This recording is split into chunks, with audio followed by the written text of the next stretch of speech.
ஓய் சண்டைக்கெல்லாம் ரெடியா? நாளைக்கு அப்படியே அடிக்கிறோம், சாத்விக் அவங்க அப்பா வாயை குழப்புறோம். ஏய் என்ன பேசுனுக்குற? என்ன நடக்குதுங்க? சண்டை வச்சனா தம்மாத்தோட குழந்தை அது. அந்த குழந்தைக்குள்ள அவ்வளோ கோவமா? குழந்தைங்க சண்டை போட்டாங்க ஓகே, அதுக்கு நம்ம பிரிச்சு வைக்கணும். குழந்தைங்க சண்டை போடுறது தப்பு, குழந்தைங்களுக்காக பெரியவங்க சண்டை போடுறது தப்பு. சும்மா ஃபைட் கிளப்லாம் போய் அதெல்லாம் பண்ண? அது சின்ன வயசுல இருந்து ஆசை. காசு வேற கட்டிங்க போனோம், சார்பட்டை வேற பார்த்தோம், ஜாலியா இருந்துச்சு, ஃபீல் பண்ணோம், அவ்வளவுதான். சண்டைலாம் போடக்கூடாது. அதான் காலைல சாத்விக் அப்பாவை பார்த்து சமாதானம் பேசலான்னு இருக்கேன். சமாதானம் பேச போறியா? உன்னை நம்பி நான் கோகில அவங்க அம்மா கிட்ட கொடாடி சண்டைக்கெல்லாம் வந்து ரேட் பேசி வச்சிருக்கேன். நீ என்ன சமாதானம் பேச போறேன்ற? கொடாடிக்கு ரேட் ஹஸ்பண்ட் அடியாளா? ஒர்க் ஃப்ரம் ஹோம் பண்றவன் நானு. மவுஸ் பிடிக்கிற கையில தம்பிள்ஸ் பிடிச்சது தப்பு, இதுல கொடாடி சண்டையா? நீ கிளம்பு, நீ நான் பாத்துறேன். அப்போ பார்க்க முடியாதா? ஒன்னு வச்சானா ஒன்னாலே பார்க்க முடியாது. போனி. சண்டை போட மாட்டாரா? ஆனா என்கிட்ட மட்டும் சண்டை போடுவாராம். கை கழுவும் இடம். இந்த பிரச்சனை நீ கை கழுவிட வேண்டியதுதான். என்ன சார் இன்னைக்கு சண்டேயாமே? ஆமா சார், அதான் அவங்க அப்பா வெயிட்டிங் சார். சார் நான் தான் சார் சாத்விக் அப்பா. சார் உங்களை மறக்க முடியுமா? நீங்க கண்டுபிடிக்கலாம் நான் பார்த்தேன். சாத்விக் அப்பா போன சொல்லிருந்தாங்க, ரூபா ஊதுத்தி மாதிரி இருக்கும், அடிச்சு ஜெயிச்சிருவோமா? சமாதானம். ஆக்சுவலி நானே ஒரு விஷயம் சொல்லலான்னு இருந்தேன்.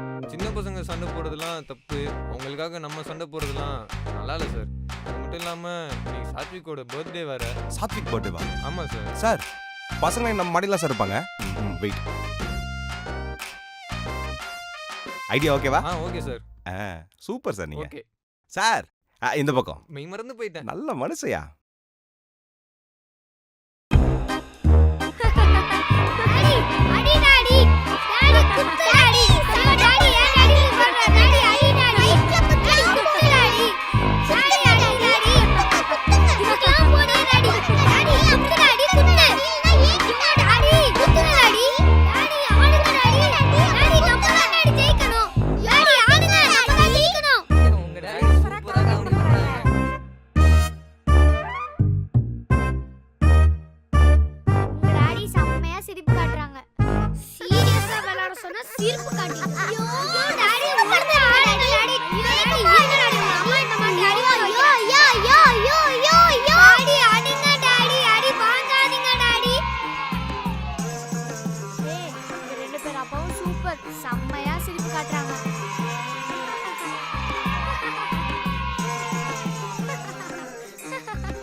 உங்க எல்லாருக்கும் ஒரு சர்ப்ரைஸ் இருக்கு.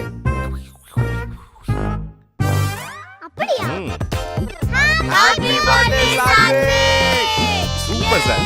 Happy birthday to you. Happy birthday to you. Happy birthday